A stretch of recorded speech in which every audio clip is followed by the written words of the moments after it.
have to be very strong.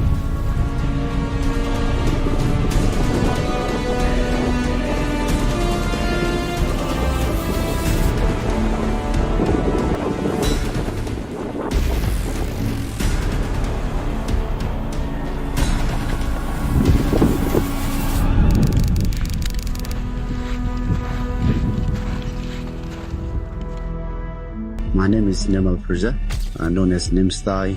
I'm an extreme athlete. I have done 52 8,000 meter peaks, which is the highest number in the world. Do not let anybody tell you that you are not possible. Always dream big and remember, success is not a coincidence. Tonight we drink, tomorrow we plan.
Giving up is not in the blood, sir.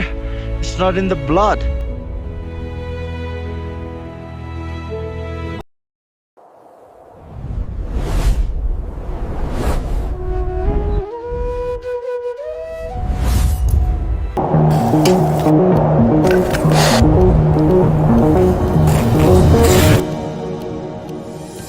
कहिलेकाहीँ हिमालले आफ्नै वीरहरूलाई आफ्नो काखमा सधैँका लागि सुताइदिन्छ। आज नेपालले मात्र होइन, संसारले पर्वतारोहणको एउटा युग गुमाएको छ। निर्मल निमस्ताई पूर्जा, एउटा यस्तो नाम जसले असम्भवलाई चुनौती दिन सिकायो, एउटा यस्तो नेपाली जसले संसारलाई देखायो साहस, नेतृत्व र दृढ सङ्कल्पको कुनै सीमा हुँदैन। तर यो दुर्घटनाले हामीबाट केवल निमस्ताईलाई मात्र खोसेन, हामीले उनका विश्वासिला साथीहरू पूर्वबहादुर गुरुङ युक्ता र निमा शेर्पालाई पनि गुमायौं।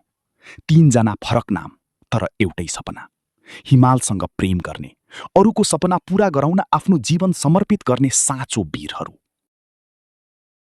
निमस्ताईको जीवन केवल कीर्तिमानहरूको कथा थिएन।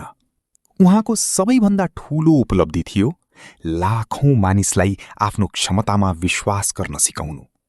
उहाँ भन्नुहुन्थ्यो, मानिसको सीमा उसको सोचले बनाउँछ। त्यही सोचले हजारौं युवालाई ठूलो सपना देख्न प्रेरित गर्यो।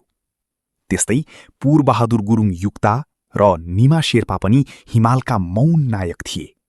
सायद संसारले उनीहरूको नाम निमस्ताई जति धेरै नसुनेको होला, तर हिमालले उनीहरूको साहसलाई सधैँ सम्झिरहनेछ।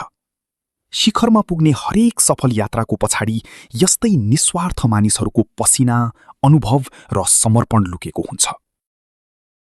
आज हाम्रो श्रद्धाञ्जली केवल एउटा व्यक्तिलाई होइन, ब्रड पिकको त्यो दुःखद घटनामा ज्यान गुमाउने सम्पूर्ण 13 साहसी आत्माहरूप्रति हो। निर्मल निमस्ताई पूर्जा, पूर्वबहादुर गुरुङ युक्ता, निमा शेर्पा र उहाँहरूसँगै जीवन गुमाउने अन्य 10 जना पर्वतारोही तथा सहयोगीहरू। तपाईहरू सबैले एउटै सपना बोक्नु भएको थियो, हिमाललाई सम्मान गर्ने, आफ्नो सीमाभन्दा माथि उठ्ने र असम्भवलाई सम्भव बनाउने। सायद संसारले सबैका नाम समान रूपमा सम्झिने छैन, तर हिमालले तपाईहरूको साहस, त्याग र समर्पणलाई सधैँ सम्झिरहनेछ। आज हामी एउटा महान पर्वतारोही मात्र होइन, आफ्नो कर्तव्य र सपनाका लागि अन्तिम क्षणसम्म सङ्घर्ष गर्ने सम्पूर्ण वीर आत्माहरूलाई सम्झिरहेका छौं। शरीर एक दिन बिदा हुन्छ, तर प्रेरणा कहिल्यै मर्दैन। ब्रड पिकमा ज्यान गुमाउनुभएका सम्पूर्ण 13 वीर आत्माहरूप्रति हार्दिक श्रद्धाञ्जली। तपाईहरूको यात्रा यहीँ रोकिएको होला, तर तपाईहरूले छोड्नु भएको प्रेरणा सधैँ जीवित रहनेछ। ओम शान्ति।